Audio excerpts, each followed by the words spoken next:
Le sujet, c'est pourquoi les chevaux n'arrivent pas à raisonner ou ont du mal à raisonner en fait. Et c'est en lisant ce livre-là qui s'appelle L'âme délivrée.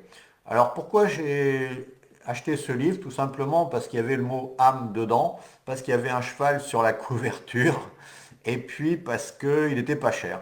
Et en fait, j'ai été agréablement surpris. C'était un très bon livre sur une forme de yoga que, bon, je ne suis pas un spécialiste du yoga, mais le livre est très puissant et je suis en train d'attaquer la deuxième lecture du livre quand j'ai un peu de temps, parce que la première, je l'ai trouvé vraiment intéressant. Et donc, ça m'a fait réfléchir et ça m'a fait penser au raisonnement des chevaux, parce que dans ce livre, il parlait du raisonnement des humains qui est poussé à l'extrême. C'est-à-dire que nous, on gamberge trop, on raisonne trop, et du coup, ça nous nuit énormément. Mais à l'inverse, les chevaux, ils ne raisonnent pas du tout.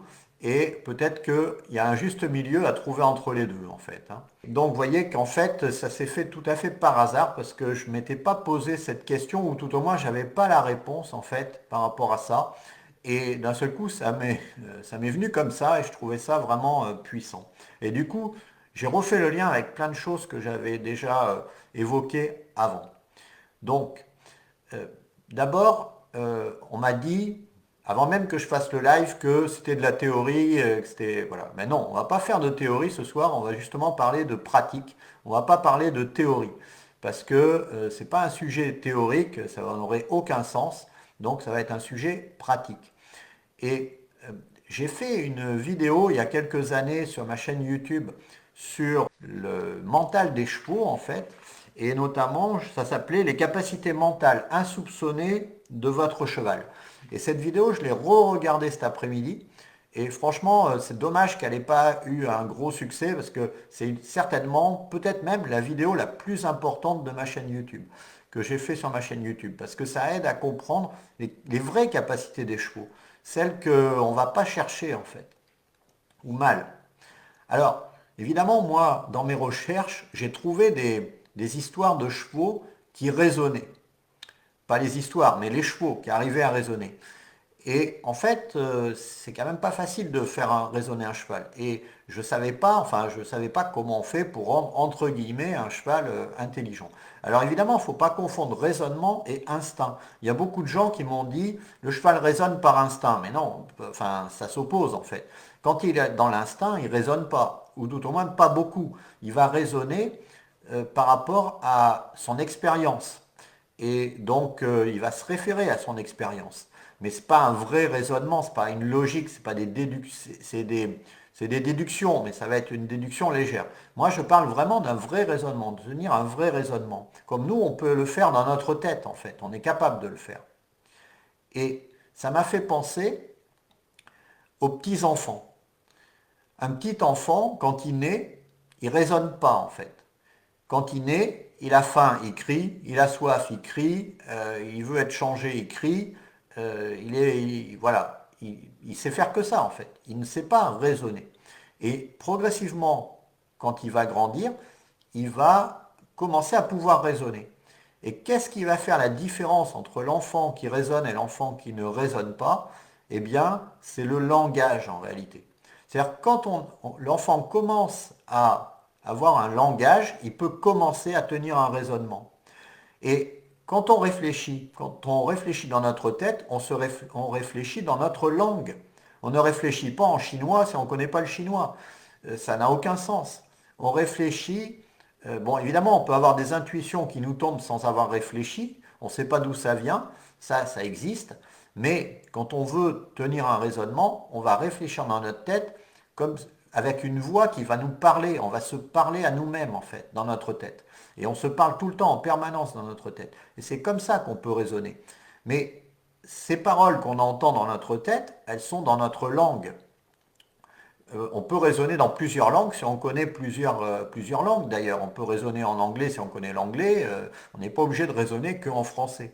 Les gens qui ont plusieurs langues, il paraît d'ailleurs qu'ils arrivent beaucoup mieux à raisonner que les autres, parce qu'ils sont capables de raisonner dans différentes langues. Et donc c'est un atout, c'est un plus. Ça, c'est assez connu.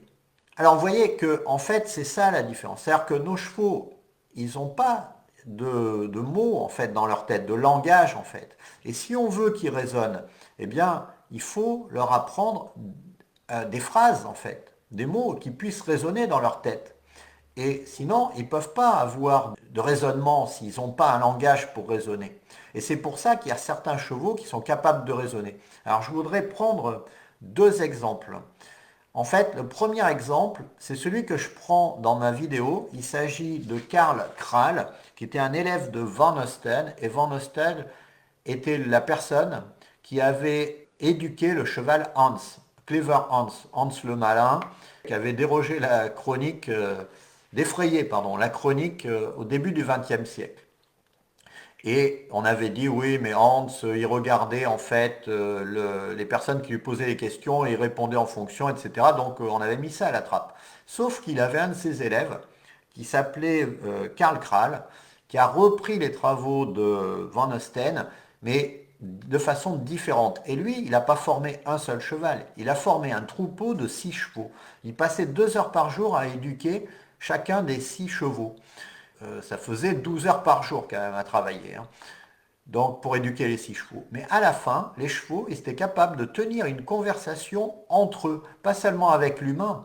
Par exemple, avec l'humain, un jour, il demande un exercice à un cheval et le cheval lui répond «suis fatigué».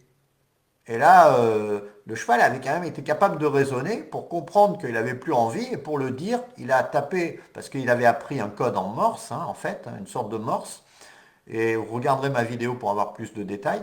Et du coup, le cheval a tapé en morse, suis fatigué. Et lettre par lettre, hein, il les faisait taper. Donc c'était vraiment du morse. Et donc il était étonné. Mais il a vu aussi que les chevaux se parlaient entre eux en frappant du pied et en morse. Ils échangeaient entre eux. Parce qu'une fois qu'ils avaient compris le langage, ils étaient capables de se parler comme ça, les chevaux, entre eux. C'était quand même extraordinaire. Donc ça, c'était... Bon, il y a un livre en allemand que j'ai traduit en français qui explique tout ça et qui est passé aux oubliettes, que personne n'a étudié depuis, parce qu'il y a eu la Première Guerre mondiale qui est arrivée là-dessus, et après c'est tombé aux oubliettes, et on a beaucoup parlé de Hans, mais on n'a jamais parlé des chevaux de Karl Kral. Et il y a des centaines de témoignages pour ces chevaux, hein. Il y a des centaines de gens, il y a même un prix Nobel qui a témoigné. Et ça n'a pas été une histoire inventée dans sa tête, hein. Ça a existé. Alors ensuite, j'ai un autre exemple, et là plus scientifique, qui est l'exemple de Daniel Gossin, qui a écrit un livre là-dessus et qui a mis sa thèse à la fin du livre. Et elle avait appris à peu près 180 mots à sa jument, et des phrases également. Et la jument était capable de comprendre des phrases et de lui répondre, en fait, de donner les réponses aux phrases qu'elle prononçait. Donc la jument, elle avait acquis un langage. Et en ayant acquis un langage, ça permet aux chevaux de réfléchir. Et il n'y a pas d'autre solution en fait. Sans langage, ils ne peuvent pas réfléchir en fait. Ils ne peuvent qu'être à l'instinct. Ça me fait penser aux chiens. On dit des chiens, il ne lui manque que la parole. Eh bien pourquoi les chiens, il ne lui manque que la parole? C'est parce que le chien, en vivant au contact de l'homme pendant des années, il a appris son langage. Il l'a appris parfois tout seul. Il n'a pas forcément appris parce que l'humain lui a appris, mais il a appris le langage des humains et il est capable de l'interpréter. Et du coup, il est capable de raisonner. Alors, à quel niveau, j'en sais strictement rien, mais il est capable. Sachant qu'un chien, il peut apprendre 1000 mots. Là aussi, j'ai un livre là-dessus. Chaser, il a appris 1080 et quelques mots, hein. C'est pas de la rigolade. Donc tout ça, c'est pas de la théorie, hein. C'est des exemples pratiques. Ça a été fait. C'est pas parce que nous, on apprend 3 mots à notre cheval et on s'arrête que c'est pas possible d'aller plus loin. On peut aller jusqu'à dialoguer avec eux sur un vrai langage. Parce que si on passait autant de temps à apprendre à parler à un cheval qu'on apprend à parler à un enfant, eh bien, je pense que les chevaux pourraient raisonner. Alors, est-ce que ça serait bien ou pas bien qu'ils raisonnent? Ça, c'est un autre sujet. Ça peut être bien parce que ça leur évite d'être tout le temps dans la réaction.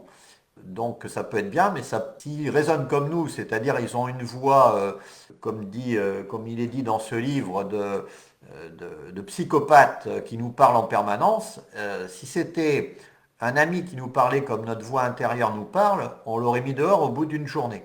Mais comme c'est notre voix interne, eh bien on accepte ça. On n'a pas trop le choix d'ailleurs. C'est notre voix qui nous parle. Et tout le livre est basé là-dessus, L'âme délivrée, et franchement, c'est un bon livre, hein. C'est un livre à 7,60 €, je vous le conseille. Enfin, il est un peu pointu, mais bon, il est quand même très intéressant parce qu'il donne des méthodes pour se libérer de cette petite voix qui nous perturbe et qui nous perturbe en mal, en fait, hein, la plupart du temps. C'est très rare qu'elle ait raison, en fait, cette voix. Elle change d'avis tout le temps, elle se fait passer pour l'intuition alors qu'elle ne l'est pas. Enfin bref, c'est tout ça, quoi. C'est vraiment intéressant.